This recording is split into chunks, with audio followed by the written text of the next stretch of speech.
নিবিড় সংশোধনের জন্য 4000-এর বেশি বুথ লেভেল আধিকারিক বিএলও নিয়োগে কোনো কোনো মহল থেকে অনিয়মের অভিযোগ ওঠায় জেলা নির্বাচনী আধিকারিকদের কাছ থেকে রিপোর্ট চেয়েছে নির্বাচন কমিশন।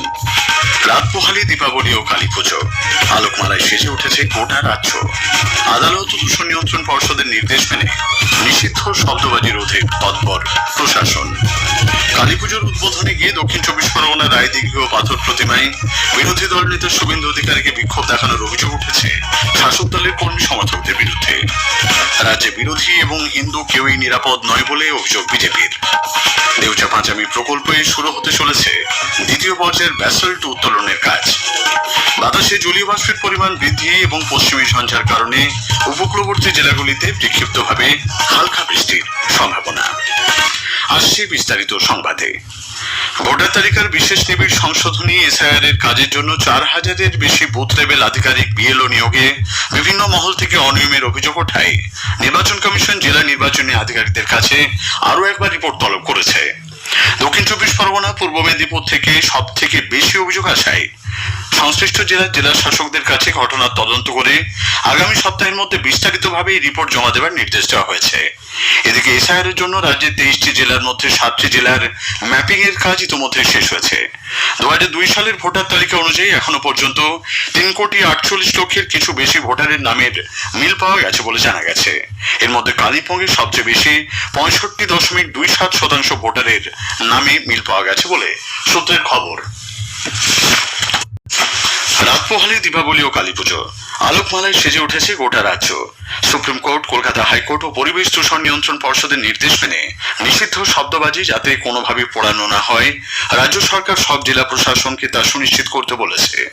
কালী পুজো ও দীপাবলিতে আগামীকাল রাত 8টা থেকে 10টা এবং 28শে অক্টোবর ছট পুজোর দিন সন্ধ্যে 6টা থেকে রাত 8টা পর্যন্ত শুধুমাত্র পরিবেশ বান্ধব সবুজ বাজি পোড়ানো যাবে বলে জানিয়েছে কলকাতা পুলিশ। এদিকে কালী পুজো ও দীপাবলিতে কলকাতা শহর জুড়ে বাড়ানো হয়েছে নিরাপত্তা ব্যবস্থা। একটি প্রতিবেদন। কালী পুজো ও দীপাবলি উপলক্ষে শহরে আইন শৃঙ্খলা বজায় রাখা এবং বাজি সংক্রান্ত নিয়মাবলী নিশ্চিতভাবে পালন করার লক্ষ্যে বিপুল পুলিশি বন্দোবস্ত করা হচ্ছে। আগামীকাল ও মঙ্গলবার শহর জুড়ে 5,000 পুলিশ কর্মী এই কাজে নিযুক্ত থাকবেন। তাদেরকে দুটি শিফটে ভাগ করে কাজ করতে বলা হয়েছে। অবৈধ বাজি এবং ফানুস ব্যবহারের বিরুদ্ধে কঠোর নজরদারি চলবে। উৎসবের দুদিন প্রতিটি শিফটে 50টি পুলিশ কন্ট্রোল রুম ভ্যান শহর জুড়ে টহল দেবে। এছাড়াও জরুরি অবস্থায় সাড়া দেওয়ার জন্য হেভি রেডিও ফ্লাইং স্কোয়াড এবং কুইক রেসপন্স টিম মোতায়েন করা হচ্ছে।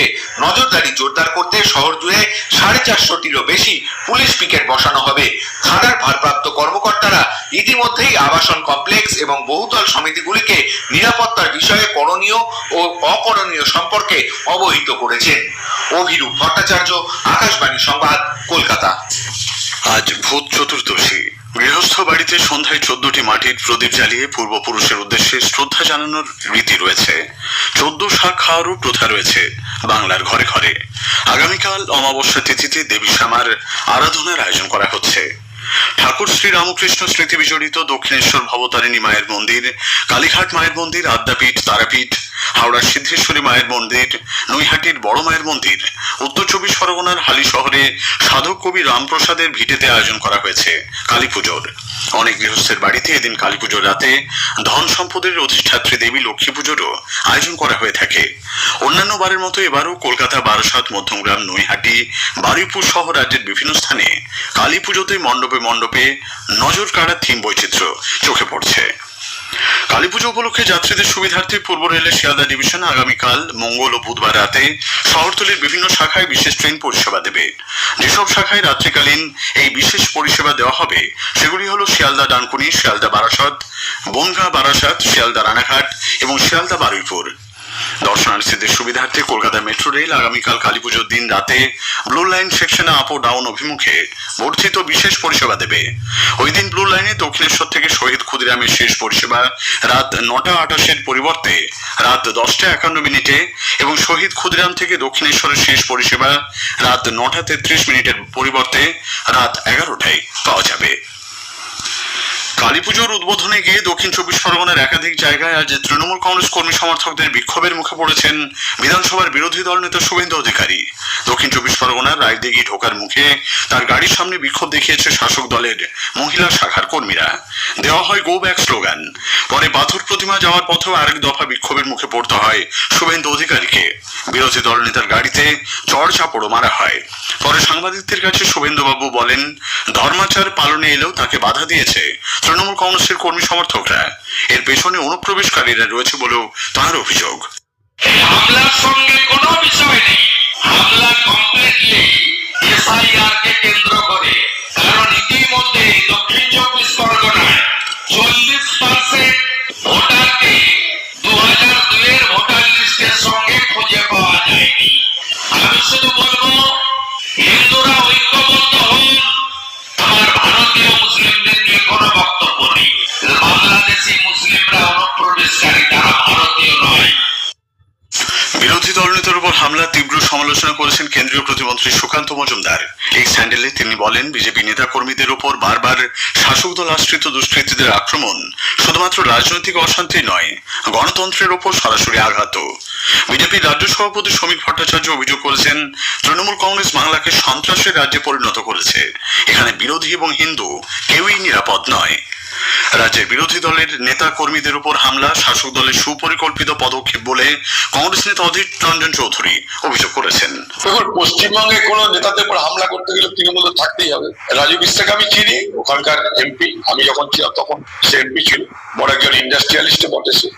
এখন পশ্চিমবঙ্গের দুর্ভাগ্য, এটা আমাদের দেখতে হচ্ছে পশ্চিমবঙ্গে, যে জনপ্রতিনিধি তাদেরকেও মার খেতে হয়, তাদের উপরে হামলা হয়, রক্তাক্ত হতে হয়। এটার মধ্যে কোনো বাহাদুরি নেই।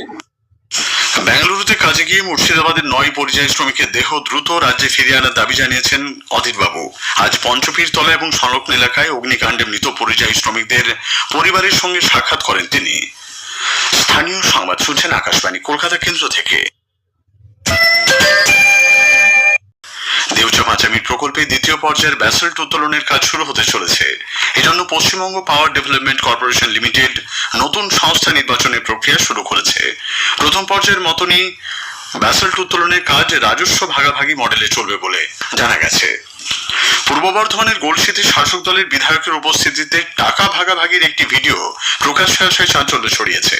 ভিডিওতে দেখা গেছে গলসি 1 নম্বর পঞ্চায়েত সমিতির সহকারী সভাপতি অনুপ চট্টোপাধ্যায়কে টাকার বান্ডিল বিধায়কের হাতে তুলে দিতে সেখানে উপস্থিত আছেন পঞ্চায়েত সমিতির কৃষি কর্মাধ্যক্ষ পার্থ মণ্ডল।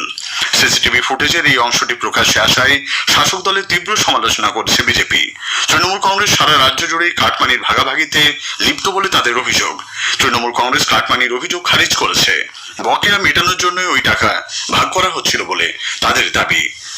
33টি জীবনদায়ী ওষুধ ও ক্যান্সার এবং বিরল রোগের 3টি গুরুত্বপূর্ণ ওষুধে জিএসটি এখন সম্পূর্ণরূপে মকুব করা হয়েছে।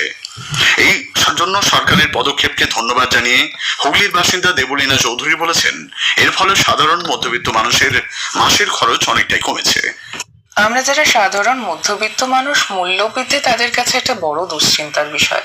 বিশেষ করে নিত্য প্রয়োজনীয় জিনিসের দাম কতটা বাড়ছে কমছে সেই দিকে তো আমাদের নজর সবসময়ই থাকে। নতুন যে জিএসটি রেট আর তার ফলে যে ওষুধের দাম কম হয়েছে, এটা আমাদের সাধারণ মানুষদেরকে বিশেষ স্বস্তি দিয়েছে। কারণ প্রতিদিনই কম বেশি কোনো না কোনো ওষুধ আমাদের খেতেই হয়, বিশেষ করে যারা বাড়ির বয়স্ক সদস্য রয়েছেন তাদের তো খেতেই হয়। এই জন্য বিশেষভাবে ধন্যবাদ জানাই মোদী সরকারকে। এত গুরুত্বপূর্ণ একটা বিষয়ের দিকে তারা নজর দিয়েছেন, তারা উপলব্ধি করেছেন যে এই বিষয়টা নিয়ে খুব গুরুত্ব দিয়ে ভাবা দরকার। বাতাসে জলীয় বাষ্পের পরিমাণ বৃদ্ধি এবং পশ্চিমী ঝঞ্ঝার কারণে আজও উপকূলবর্তী জেলাগুলিতে বিক্ষিপ্তভাবে হালকা বৃষ্টির পূর্বাভাস। তবে রাজ্য জুড়ে শুষ্ক আবহাওয়া থাকবে বলে জানিয়েছেন আলিপুর আবহাওয়া দপ্তরের বিজ্ঞানী ডক্টর সৌরীশ বন্দ্যোপাধ্যায়।